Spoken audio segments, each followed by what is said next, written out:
Welcome to Digital Learning, an initiative of Directorate of Collegiate Education, Government of Karnataka. In this presentation, we'll focus on the lesson My Teacher by Helen Keller, prescribed for first semester BCom, Bengaluru North University. I'm Nandana NG, Assistant Professor of English, GFGC, Bagipalli. Let us have a look at the contents of this presentation. First and foremost, learning objectives. The learning objectives will give an idea as to what the student can expect to learn through the course of this presentation. Next, session outcome. After going through the presentation or after going through the session, what is it that the student has learned will be recollected in the session outcome. Next, recapitulation of previous knowledge. Recap of the previous knowledge is always of utmost importance because only when we are able to recollect what we have learned previously, we'll be able to understand the present concept better and also link it to the future concepts. Next, we shall proceed to introduction to the author and again introduction to the lesson, and later we'll have a look at the purpose of the author, and finally a round of multiple choice questions to understand our comprehension of the presentation. The learning objectives of this presentation are to recapitulate previous knowledge, to acquaint or to associate ourselves with autobiography as a literary genre, to develop interest for reading autobiography, introduction to the author, introduction to the lesson, to comprehend the author's purpose of writing an autobiography, to enlarge the imaginative power of the students. The session outcome. The student can very well expect the following to happen by the end of the session: to be acquainted with autobiography as a literary genre, to develop interest for reading autobiography, an introduction to the author and the background, introduction to the lesson, to comprehend or to understand the author's purpose of writing an autobiography, to enlarge the imaginative power of the students. Now let us try to recap our previous knowledge regarding this theme. First question, can you remember any teacher who has influenced you? It could be any teacher for that matter, your school teacher, your primary school teacher, your high school teacher, maybe your degree or your PU teacher. It could be any teacher for that matter. Do you remember any teacher who has influenced you? If at all there is any such teacher, remember the impact the person had on you. Next, if you become a teacher, what kind of a teacher would you like to be? This is a question which I usually pose to my students. If you want to be a teacher, what kind of a teacher would you like to be? A strict teacher, a liberal teacher, a friendly teacher, or a subject friendly teacher? Well, the choice is yours. You can choose to be, but then remember, a teacher is a teacher. You can never be a friend. When one door of happiness closes, another opens. But often we look so long at the closed door that we do not see the one which has been opened for us to discuss. This refers to the opportunities that occur to us. This says that whenever there are opportunities or when we miss an opportunity, we fret, we brood, we despair over the missed opportunity, but we tend to ignore the other opportunity lurking by. It's just that we have made up our mind, whatever we want it at any cost. And what we want, when we do not get that, we do not look at other options. Maybe, losing that so-called opportunity has opened our eyes to the other opportunities which might actually lead us to the door of happiness. Optimism is the faith that leads to achievement. Nothing can be done without hope and confidence. Can you think of someone who has instilled such confidence in you? Yes, optimism is really very important, or faith for that matter. Without faith, we can never have progress anywhere in our life. Is there somebody who has instilled such confidence in you? It could be anybody for that matter, not necessarily a teacher. It could be a parent, a sibling, a neighbor, or a friend, a teacher, mentor, anybody for that matter. Remember, whatever they have done to you, it has made sure that optimism in you has grown and that you have instilled faith in yourself. Now let us proceed to the introduction to the author. The lesson is titled My Teacher by Helen Keller. Helen Adams Keller is an American author, political activist, and also a lecturer. She was born on June 27, 1880 in Tuscumbia, Alabama, to Captain Arthur H. Keller and Kate Adams Keller. In 1882, while she was 19 months old, she was struck by an illness that left her blind and deaf. In 1886, her parents contacted Alexander Graham Bell, working with deaf children at that time.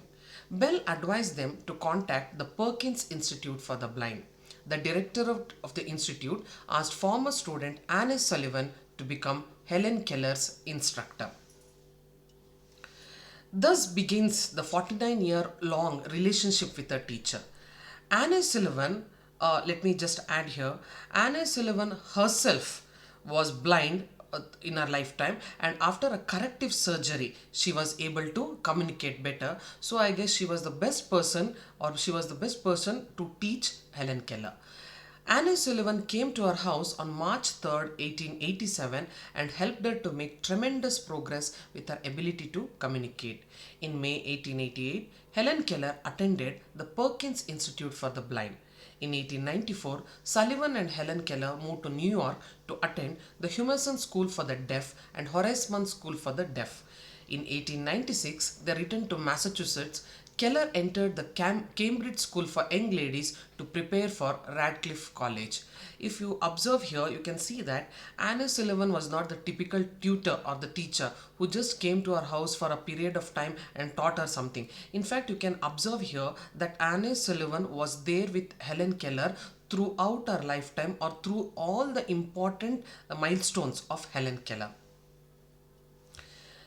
Keller entered Radcliffe in 1900 and received a Bachelor of Arts degree in 1904 at the age of 24, becoming the first deaf and blind person to do so. In 1903, the 22-year-old Keller got her autobiography, The Story of My Life, published. She totally wrote a number of books, that is 12 books, all published, and she was also a frequent contributor to magazines and newspapers. She also became a world-famous speaker and author. Helen Keller is remembered as an advocate for people with disabilities and numerous other causes. She was a suffragette, a pacifist, a radical socialist, and birth control supporter. She was a friend of many famous figures including Dr. Alexander Graham Bell, Charlie Chaplin, and Mark Twain. On September 14, 1964, President Lyndon B. Johnson awarded Helen Keller the Presidential Medal of Freedom, one of the United States' highest two civilian honors. She died in her sleep on June 1st, 1968 at her home. This is a picture of the cover page of her autobiography, The Story of My Life by Helen Keller. Here we have the image of an adult Helen Keller. We can see that she seems to be smelling a flower. Remember, she was not born blind. It was an illness which struck her, and at the age of 19 months, hardly 1.5-year-old infant who lost her sense of vision and her sense of hearing. But then the other senses she meticulously developed. Now let us go to the introduction of the lesson.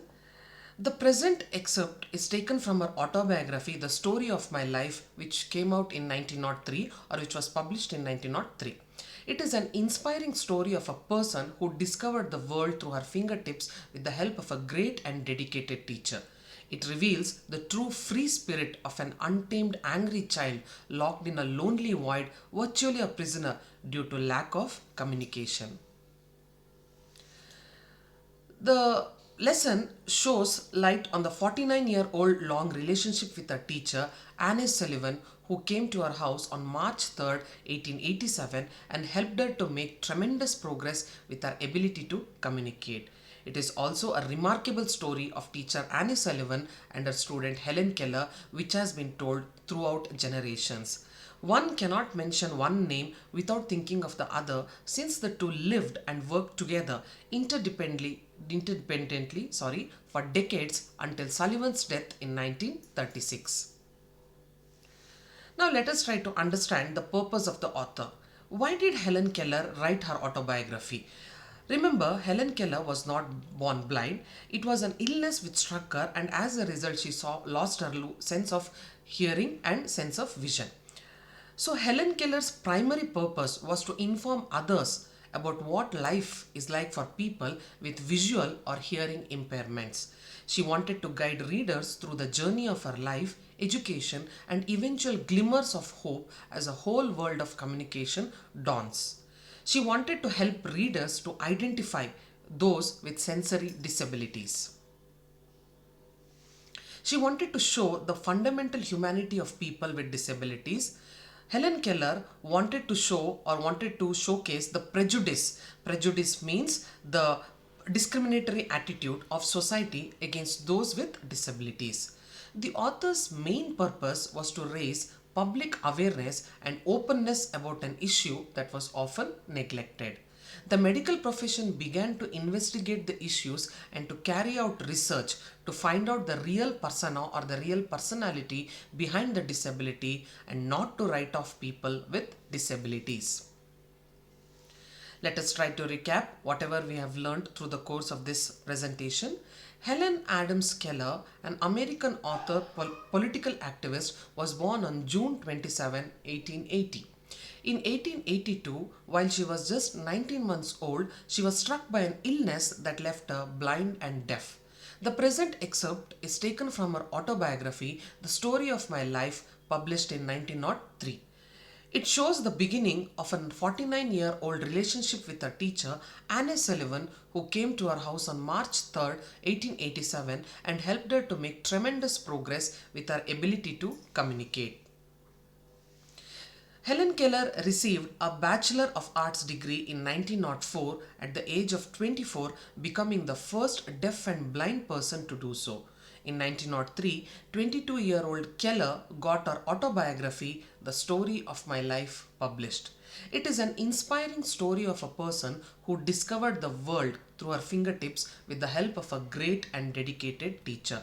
Helen Keller's main purpose to inform others about what life is like for people with visual or hearing impairments. Maybe Helen Keller felt, as she herself has experienced what it is to live in a dark world, she thought it is better to throw light on the problems faced by people with visual and hearing impairments. Now let us try to analyze, or let us try to test ourselves through the course of these multiple choice questions based on the presentation we just went through. The first question, when was Helen Keller born? And the right answer is A, 1880. Helen could not dash and dash fill up the blank. The options provided are sit and walk, hear and see, sing and dance, none of the above. The correct answer is option B, hear and see. Helen could not hear and see. Third question, who was Miss Sullivan? The options provided are Helen's mother, Helen's friend, Helen's teacher, Helen's sister. The right answer is option C, Helen's teacher. The fourth question, The Story of My Life by Helen Keller is an autobiography, biography, drama, or a poem. And the correct answer is option A, autobiography. Fifth question, why did Helen Keller write her autobiography? The options provided are to gain sympathy, for fame, for money, or to spread awareness about disability. And the correct option is option D, to spread awareness about disability. The references used for the following presentation are